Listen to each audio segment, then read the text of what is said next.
I'm not really surprised. This is equivalent if you go to buy a new car and you take a test drive and you love it so much you're sold before you even leave the dealer's lot. That's what happened with the Dodgers and Betts. Once this guy got in their camp, I'm talking about spring training in March and certainly recently in summer camp, they just loved everything about Mookie Betts. Yeah, they knew he was a good player, but seeing him up close every day, they were so impressed. This guy's bat-to-ball skills are freakishly good. Other than that, he's just a good teammate. He's working with the young hitters there. He's a great defender. They feel like he can play multiple positions anytime down the road. So this made a lot of sense for a team that tried to step up, remember, and sign Garrett Cole. I know the Dodgers until this point had not given out a $100 million deal, which is kind of crazy when you think about their market. But they did try to get Cole. Cole had his heart set on the Yankees. This was plan B, Betts, to go get Mookie in the trade. And I think all along they wanted to extend him. But again, once they had him in their camp and saw the kind of person and player he is, done deal. Tom, shortly after the dust settled on the Betts trade, there were these, I don't even want to call them rumors, murmurs I'll call them, that, yeah, listen, the Red Sox traded him, but he's going to come back. He's going to play 1 year for the Dodgers, then he's going to come back, sign with Boston. That's a valid thought. Now that we officially know he, of course, is not going to do that, he's staying with the Dodgers. How would you put a final cap on the Red Sox trade and their decision? I know they got off the price money, but to move on from a homegrown guy who, at worst, is a top 3 player in the sport.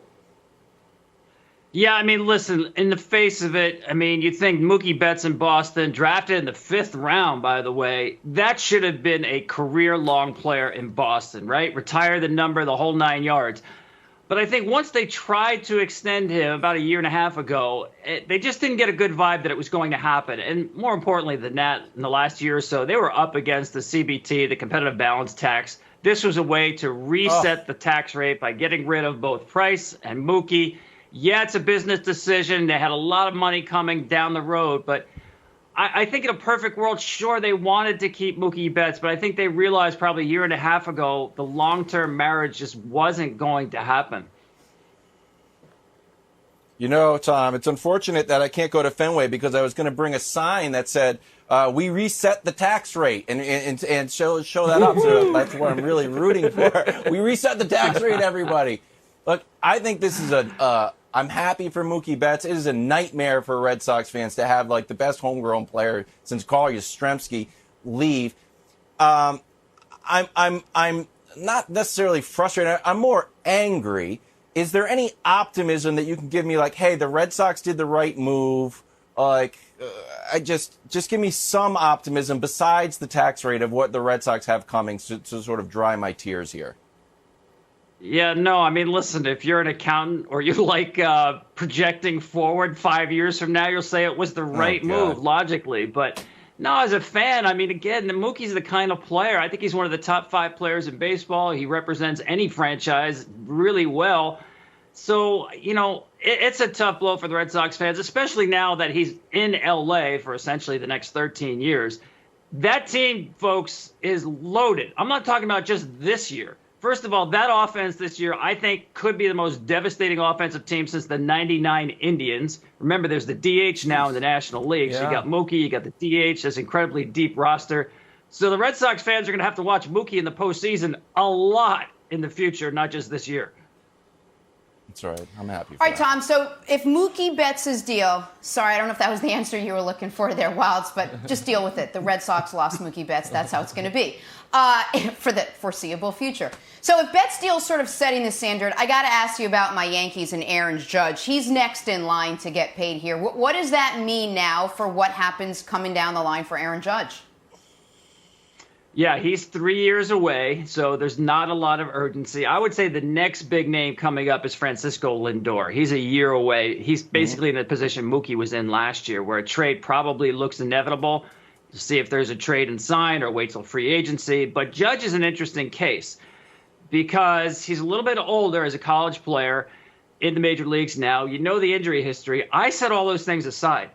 This guy is so valuable to the Yankees franchise, they must make sure he never wears another uniform. I mean, first of all, he's made for Yankee Stadium. His numbers in Yankee Stadium are just crazy, the way his pop flies out to right field.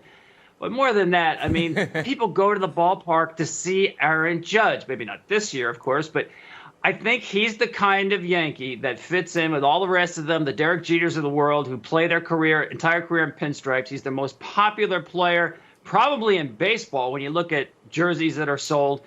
TV ratings, once I checked this with the Yankees, the ratings actually go up when Judge is at bat, and they go down after the at-bat is over. He's just somebody people want to see, and I think the Yankees have to make sure that, again, he wears nothing but the pinstripes for the rest of his career. That might not happen for another year or two, but I don't think this guy's going to get to free agency. Yeah. All right, Tom, obviously the regular season in baseball, the abbreviated regular season starts today. Postseason will start in a couple months, but all of a sudden, I don't know what that postseason is going to look like. I read last night reports in not literally the 11th hour, but almost literally the 11th hour, they might actually do the playoff expansion. Like, explain to me what is happening behind the scenes and how realistic is it that we're going to have a 16-team postseason in baseball this year? I think there's a good chance it's going to happen, Nick. This is something that was on the table back in March. It was one of the provisions that went away as the negotiations fell apart last month.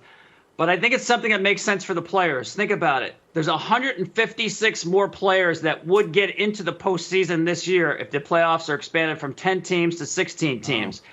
But on top of that, you're talking about an additional $300 million in television money just this year alone. And, Nick, I know when you get your refund check from the IRS, you don't put it in your passbook savings account. You go out and spend it.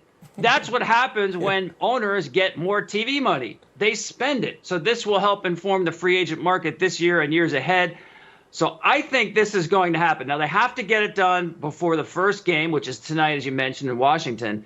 But I think in the last couple of days, I know there's been momentum to get this deal done. Now, I'm not sure what's going to be the back and forth.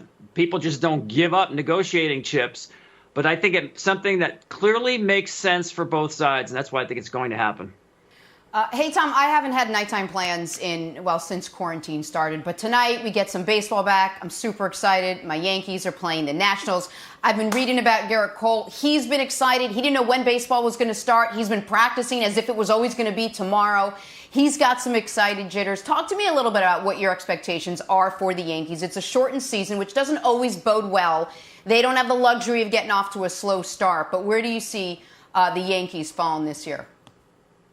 Well, as you know, this was the best offensive team in baseball last year. They had some injuries. If they can keep Aaron Judge and Gary Sanchez and Giancarlo Stanton, the three of those players, healthy through 60 games, my goodness, they will be fun to watch. And now you add in Cole. I mean, the Astros were 50-15 when Cole started a game for them. It's almost win day when he gets the baseball.